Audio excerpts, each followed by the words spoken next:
And I think we're live. We are live. All right. Hello, Amber. How are you? I am good. How are you? I'm doing really good. Well, for those of you that might not know me, but you're jumping on my channel, my name is 𝗪𝘁. I'm a brand and social media specialist, strategist, and coach with over 13 years of experience. And I am having Amber on today because she's in the same line of profession and industry. And I'm just excited to talk to you, hear a little bit more about your journey, and like have a really good conversation on points that I feel need to be covered on a regular basis. So I want to kick this off. I want to know something really interesting about you that most people don't know. Yeah, so I think a lot of people don't know about the time when I wrote my book. So I'm a best-selling author, and I ended up writing my best-selling book in 2 weeks when I was in recovery from my endometriosis surgery. So a lot of people don't know that, but yeah.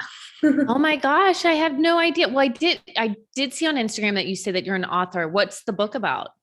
Yeah, it's called Finding Your Fit, A Guide to Living Your Best Life. And basically it's about how being fit isn't necessarily only the physical aspect of your life. It's all about the 5 dimensions of wellness, which is covered in the book. So your physical, of course, but then mental, emotional, spiritual, and social well-being as well. So I absolutely love that. I love it. So you are a brand specialist too, and you are in social media. You love talking about branding, social media, all the things. So I want to know from you, because we all have similar, I don't know, interpretations of what this means, but some of us are a little bit different. What does the phrase brand identity mean to you? that's a good one. I think personally, what I think brand identity means to me is how you're portraying yourself and your image to others. So whether that's your business or your company or maybe even yourself, I know personal branding is like huge nowadays, and I emphasize that to all my clients. And that's actually how I grew my business, through my personal brand. So that's kind of what I would say. Yeah, I love that. So when it comes to branding, what do you think is one of the most undervalued but most important aspects of branding? Because there's a lot that kind of goes into branding, but yeah, I want to know what you think the most undervalued but most important aspect of. Definitely. I would say authenticity. I feel like a lot of people are trying to fit into what is already, seen as successful or something that they think already works, which yes, it probably does work because it's worked for someone else. And if they're doing it and they're showing that it works, then that's great. But I think that what makes you stand out from other people is authenticity, and that's what makes you different, and that's what makes people want to actually work with you compared to every other business coach out there or fitness coach or whatever you're doing, right? Yeah, I think a lot of people too get caught up in how much is too much, like I want to be authentic, but it's like, is this too much personal in relationship to my brand? So can we expand on that a little bit more? Because I love where you went with that, because authenticity is so important. Do you think that there's such thing as like being too authentic, or I think what that might look like? yeah, definitely. I see what you're saying there, and I feel like sometimes when you show too much of your personal life, it might get a little bit, just too much. So I feel like I have done a pretty good job, and this is what I teach all my clients as well as, yeah, showing yourself, showing behind the scenes of your life, but also I turn off my TV. Sorry. I see your dog on the back. You're so cute. We're good. Uh, um, but yeah, basically, I think separating personal life from what you show on social media is really important. Of course, you should show a little bit of it. People love to see the behind the scenes and what you do in your day-to-day life, and that's fine. But I think I personally don't show like my relationships, my family, my friends that much. I mean, I'll post about it, but I won't show too in detail because I just don't want people knowing about that stuff. And I want to keep that personal and to myself. But then again, I know, because I feel you on that. I'm the same way. But then again, is that being authentic? I think it is, as long as you're being your true self and you're showing as much as you desire, then yeah, I feel like it is being authentic. I think being unauthentic would be you portraying yourself as someone you're not technically. So showing things in your life that don't necessarily describe who you are as a person, or you're portraying yourself as a different personality than you actually are, you know? So I think that's what I mean. I mean, if I'm not showing everything of my life, it's not that I'm not being authentic. It's just that I have a balance and I don't want to show you guys everything, you know? Yeah. No, I love that you touched on that, because I think people get really hung up on like, what do I show? What do I not show? If I don't show this part of me, am I really being authentic? Because that word is being used a lot these days, and there's a lot of different interpretations of it. So I'm glad that you touched on that. It's not necessarily that you're not being inauthentic or you're not being authentic, but you're just deciding like, these are the parts that I'm going to show and these are the parts that I'm not. In all aspects, I'm not being fake. So yeah, I love that. I love that. So do you believe that all brands need to develop a personal brand identity? Yes, 100%. Yeah. Yes. Do you? Okay. I mean, yes and no. I try to think of brands like, I was thinking of brands like Victoria's Secret. They don't necessarily have, because it's a big brand, right? They don't necessarily have a personal brand, but then I was thinking they kind of do, because then they've got their Victoria's Secret angels. People fall in love with the angels because everybody watches the fashion show. So it's like, they are the personal brand behind that brand. So then I was trying to think of other brands like Coca-Cola, you know, like a brand like that. You don't really see any person behind the brand, but you see the commercials of the people. Do the people become the brand or the person behind the brand? You know what I'm saying? So there's kind of like there's a hard thing to relate there. And then you see like Instagram, like let's take Instagram as a brand itself. Adam, you know, is on there all the time talking about changes on Instagram. So I can see them trying to bring out the person behind the brand. But yeah, I'm kind of stuck there, because with big brands, it can be a little bit hard to bring out that person. Yeah, definitely. I do agree with that. I see what you're saying at that point. I think when I'm looking at, you know, smaller brands, online entrepreneurs, and kind of the industry I'm in, I would say 100% have your own personal brand. But then when you do look at those bigger brands, they already have a brand image. They already have something built up with, they don't necessarily need a personal person or personal brand behind it. I think it's just more so a little bit different when it comes to but what's really funny is I am seeing larger brands, and I'm sure you're noticing this too. I'm seeing a lot of larger brands kind of embody some form of personal branding, whether that's introducing a face or a person behind the brand. Because it's like, what's her name? Flo with Progressive, you know, like, and then you had, I don't even know, all these people, they pick faces of the brand. So there is some type of personality behind a brand. And it just goes to show how important creating a personal brand is, especially to the smaller female, not female, but all entrepreneurs. But I say female because we service female entrepreneurs, but I think it's widely important. And yeah, I'm glad you touched on that. But I kind of get hung up there because I think of large brands and I'm just like, I don't know, because technically you don't, but you said they don't necessarily need it. So I love that. So how does somebody, if they have a brand, maybe they have a product or a service and they haven't really put their face out there as a personal brand, but they know that they need to, how does one start? You know, like, how do I start developing a personal brand?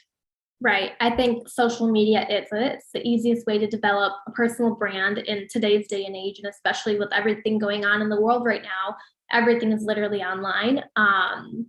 So I think when you're showing up on social media, it's about being consistent, about providing value. As your audience is growing, that's all the things that you would probably have to focus on in the beginning. Yeah, I love that. I absolutely love that. So let's talk about brand audience. I love talking about audience, building an audience, nurturing your audience. So many are missing the mark when it comes to communicating to their ideal audience. How do you identify a core audience? So I think when you're choosing your own core audience, it's kind of honestly up to you. This is what I tell all of my clients, that you get to choose your ideal client. So who is it that you want to help? For example, if you're a fitness coach who's targeting moms, then you should be creating content that is relatable to moms, right? So I think that's kind of how you are able to. Did that answer your question? Yeah, it does. I think that, I think a lot goes into a core audience. And I mean, for me personally, I mean, you've always heard the saying, if you're speaking to everybody, you're not speaking to anybody. And it's so true. Years ago, I was like talking to anybody because I was building a brand and I was like, I just need to start making money. So in my mind, I didn't care where the money came from. If you wanted to work with me or if I could do the job, then I'm just going to go ahead and take it. But I was growing really, really slow and I didn't understand why. And it was because I wasn't speaking to that ideal person. And I tell my clients a lot of the times that ideal person more often than not ends up being yourself, but a different persona of you, but they embody a lot of you.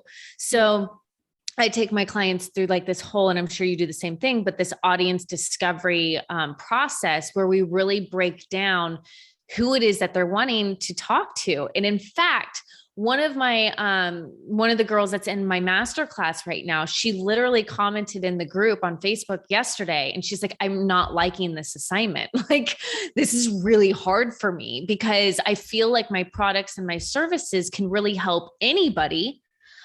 I don't want to have to narrow it down. But I told her that when you narrow it down and when you can get really specific with specializing with one person or one type of person, then you can sell so much more. Okay. Because I used to be in the shampoo industry and I still am. I sell anti-aging shampoo. But the thing is, and I could sell shampoo to anybody, like anybody. I hope everybody washes their hair. But at the end of the day, I don't know a lot about men's hair. So men they're just not my ideal customer. I like talking to women and so you end up going a certain route and there's a reason you're constantly going that certain route. And people, I promise when you're listening to us right now, if you choose a specific and niche down audience, you will see a complete pivot, not only in your income, but the direction of your brand. I really feel that audience is such a huge part of a brand. Huge part.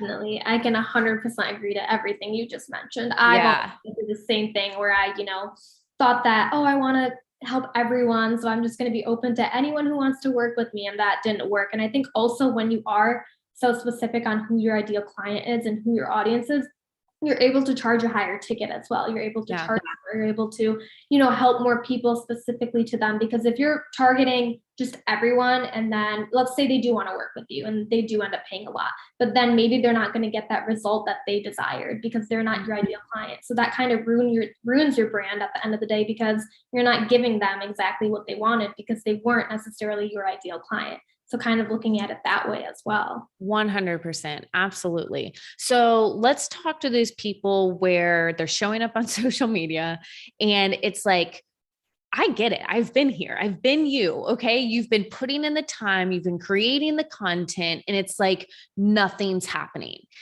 And let's be real, more often than not, it comes down to you and what you're doing and the fact that you're probably not communicating to the right person.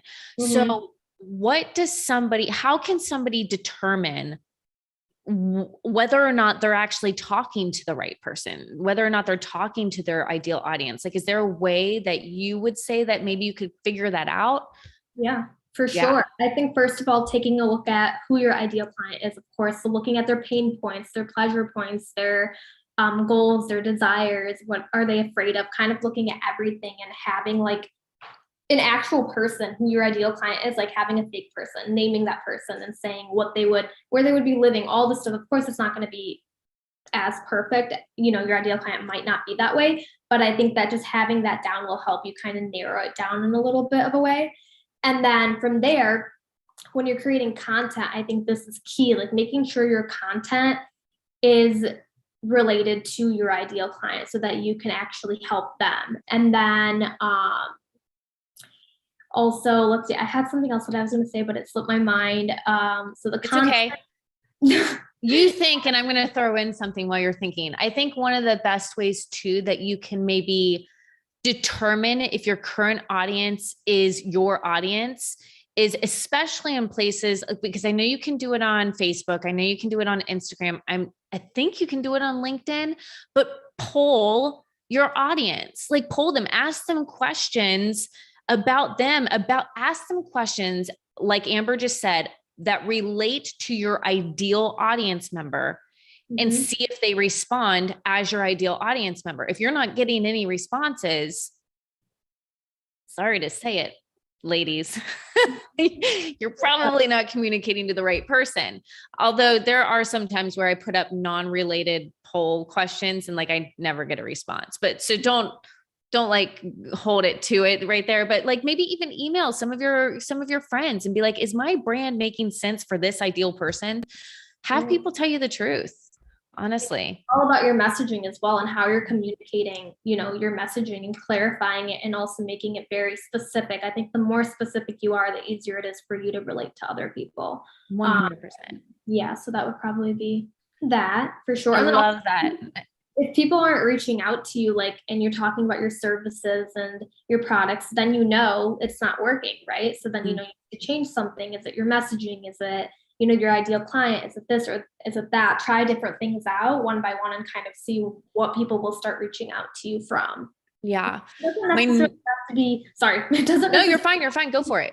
It doesn't necessarily have to be people reaching out to you for your services, like for like signing up, but it can be them just expressing interest or saying, this is great. It really resonated with me. Things like that. Then, you're kind of on the right track to getting closer to those ideal clients. Exactly. I love that. My next question is kind of like in relation to what recently happened. And that was the fact that Facebook and Instagram crashed and WhatsApp. And like, it was like this big, crazy debacle. Not for me though. My business was just fine. And I was very well productive that day. But how important is it to nurture your audience off of social media? And in what ways do you see that happening? Like, how does that play out? Like, how can people do that? Yeah, I think it's very, very important because we don't know what will happen, like the other day. Exactly. You never know. Things might shut down, crash down. You don't know. You need to be able to be present on all different platforms. You need to have email lists. You need to have, text messaging if you have that set up. Word of mouth is huge too. So actually having like real relationships with people where you talk outside of social media and it's not only through Instagram DMs. Maybe it's on, WhatsApp was shut down too, but maybe it's on like email or a different platform where you can communicate with them. Yeah. So those are probably definitely very, very important for sure. Yeah, I would definitely say email for one. And I know a lot of people would argue that nobody opens email anymore. And yeah, you're right. There is a lower open rate in comparison to like SMS marketing, text marketing.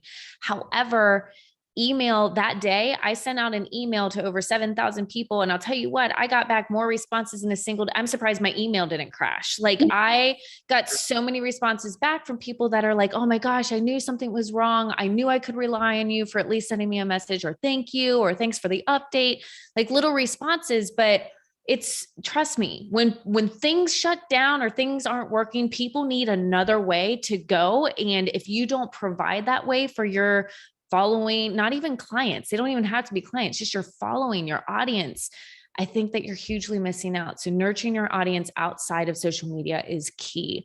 Okay. So we're getting ready to wrap this up. It's been a really good conversation, but I want to know if you could give one tip, one lesson for everybody to walk away with, what would that be?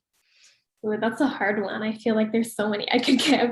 But I think it kind of goes back to the whole authenticity type of thing and just being you. I would say being you and don't try to be like anyone else.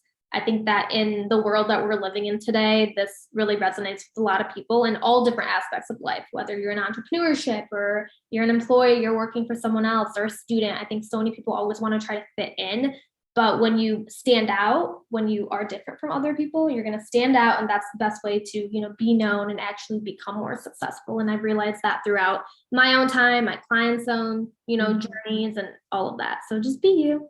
I love that. I love that. And tell everybody where we can find you, like where are you hanging out? Where is Amber, all of her tips and everything that we can find?